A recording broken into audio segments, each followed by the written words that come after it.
Hello, नमस्ते. कसे आहात? मस्त ना? अहो, आपल्याला बरेच वेळेला असं वाटायला लागते, आपल्याला पूर्वीसारखी आसक्ती, धैर्य आणि एनर्जी आज नाही, असं आपल्याला वाटते का? हो, पूर्वी मला खूप उत्साह होता, खूप एनर्जी होती, खूप धैर्य होतं, कुठे जायलाही यायलाही काही करायलाही. आज तसं राहिलेलं नाही. असं तुम्हाला वाटत असलं तर हा व्हिडिओ तुमच्यासाठी आहे. हे बघा, कित्येक वेळेला आपल्याला वाटते कुठे जायला नको, तिथे तो आवाज किंवा खूप माणसं असलेली तिथे नको जायला. सारखं कोणतर काहीतरी विचारत असते, ते प्रश्न नको, निवांत राहूया असं वाटत असते. मग आपण विचार करतो, माझ्यात का हा बदल झालेला आहे? पूर्वी मला कुठे जायला आवडायचं, अगदी उत्साह असायचा, एनर्जी होती अंगात. आज आता नाही वाटत तसं. ह्याला खूप कारणं आहेत. ह्याला आणि वयाचं काही बंधन नाहीये. म्हणजे कधी कधी यंगस्टर्सना, अगदी 20-30तले मुला मुलींना सुद्धा असं वाटते, अयो आज काही करायला नको, कंटाळा आलाय, असं म्हणतात का नाही? मग ह्याला कारण काय? पहिलं कारण म्हणजे मी बरीच कारणं सांगणार, त्यात कुठलंही एक कारण असू शकते, 2 कारणं असू शकतात. प्रत्येकाचं हे सेम नसते, प्रत्येकाचं वेगवेगळं नेचर असते का? म्हणजे आपण प्रत्येक जण युनिक आहोत. पहिलं कारण म्हणजे आपलं आरोग्य चांगलं नसलं तरी असं वाटू शकते का? म्हणजे आपल्याला काहीतरी कुठेतरी दुखते, असं फ्रेश वाटत नाहीये, फिवरिश वाटते, सर्दी झालीये, असं काही असलं तरी आपल्याला नको बाबा, काही एनर्जी नाहीये मला, काही करायला नको, उत्साह नाहीये, कुठे जायला नको असं वाटते. त्यामुळे हेल्थचं कारण असलं तर आपण लगेच डॉक्टरकडे जायचं, औषध पाणी काय तर करायचं. हे पहिलं कारण झालं. दुसरं, कधी कधी डिप्रेशन आल्यासारखं होते. हे कशामुळे होते? कुठली गोष्ट आपल्या मनासारखी होत नाही, आपल्या मनासारखी होत नाही. ते आपल्याला नाही बाबा, उत्साह नाही, काय किती करायचं, जमतच नाहीये असं होते.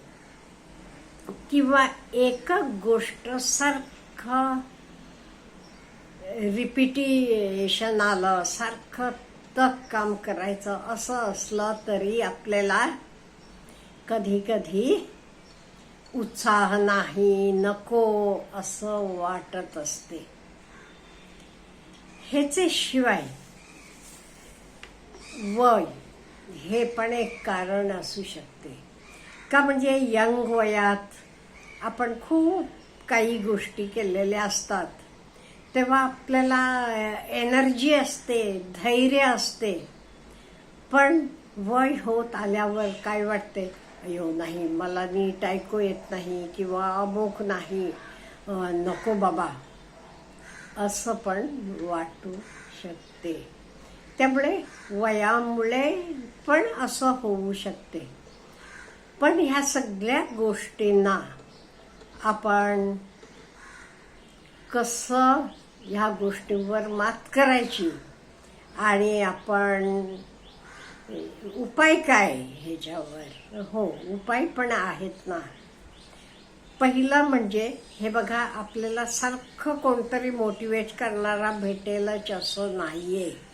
त्यामुळे आपण सेल्फ मोटिवेटेड व्हायचं. हो, मला करायचं आहे.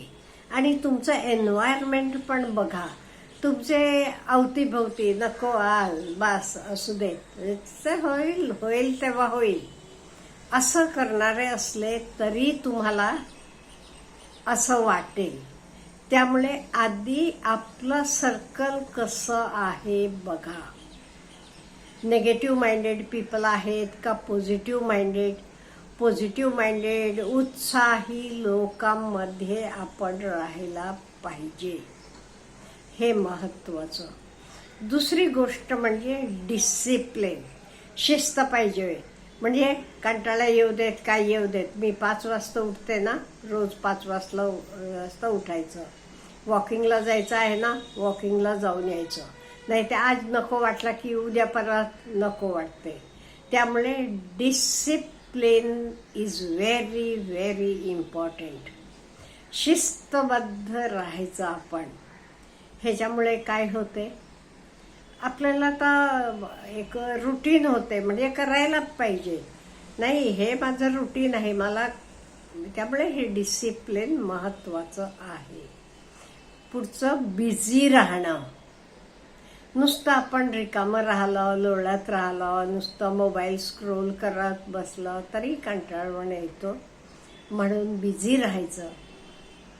आणि महत्त्वाचं म्हणजे आपला आळस झटकायचा. आळस झटकून कामाला लागायचं. हे आळस झटकताना विचार करा ना, सूर्य आळस करतो का हो कधी? आज नको बाबा उगवायला असं म्हणतो? नाही. रोज तेच उत्साहानं तो उगवत असतो. नदी व्हायची बंद होते का? नाही. त्यामुळे हे सगळं आपण निसर्गात बघायचं. मग मी कशाला थांबायचं? नाही.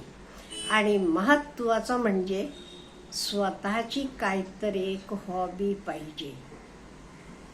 नवीन नवीन काहीतरी ज्ञान आपण मिळवत जायचं. आत्ता तरी डिजिटल फील्डमध्ये, टेक्निकलमध्ये सुद्धा आपण किती आपल्याला घेण्यासारखं आहे. त्यामुळे एखादी आपली हॉबी निवडायची, काही असू दे. तुमच्या पूर्वीसारख्या काही हॉबीज असल्या, पेंटिंग, रायटिंग, गार्डनिंग, चालेल, काही चालेल. नाही तुम्हाला नवीन काहीतरी आत्मसात करायचं आहे तर काहीतरी आपण be a student throughout your life. नवीन काहीतरी ज्ञान मिळवत जायचं, म्हणजे आपोआप आपल्याला उत्साह निर्माण होतो. आणि हे सगळं करताना का नाही, आपण राहायचं कसं हे पण महत्त्वाचं आहे. कसंही गबाळा राहायचं नाहीये. व्यवस्थित केस विंचरायचे म्हणा, तर हे आंघोळ करायची, छानपैकी कपडे घालायचे, मस्तपैकी टिपटॉप राहायचं.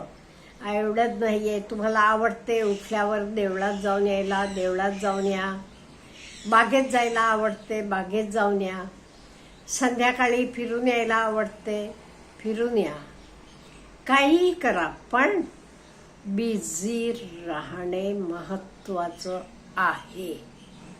हे आपण करत गेलो का नाही. आणि especially company is very very important. तुमच्या अवतीभोवती लोक उत्साही आणि असे एनर्जेटिक असले की आपल्यालाही आपोआप अंगात उत्साह निर्माण होतो. त्यामुळे हे अतिशय महत्त्वाचं आहे. आणि एकाच दिवस, आता रोज आपलं रुटीन असते, उठलो, आवरलो, ऑफिसला गेलो, आलो. एकाच दिवस कंटाळा येईल, मान्य करते मी. ठीक आहे, त्या दिवशी त्या दिवशी काही करा. तुम्हाला सिनेमा बघायचा आहे, सिनेमा बघा. कुठे बाहेर फिरून यायचं असलं, या. Have a change. त्यामुळे आपल्याला अधूनमधून ट्रिपला जाणं, पिकनिकला जाणं, बाहेर पार्टीज अटेंड करणं, कुठे फंक्शनला जाणं, हे सुद्धा महत्त्वाचं आहे का? चेंज. आपले रोजचे रुटीनमधनं आपल्याला चेंज मिळाला का नाही, आपण जरा फ्रेश होतो आणि आपल्याला मग वाटते हा ओके पाहिजे असं, किंवा आणि चार लोकांचं आपण बघताना वाटते हो आपणही असं राहायला पाहिजे. आपल्याला काय वाटते? Have a good day.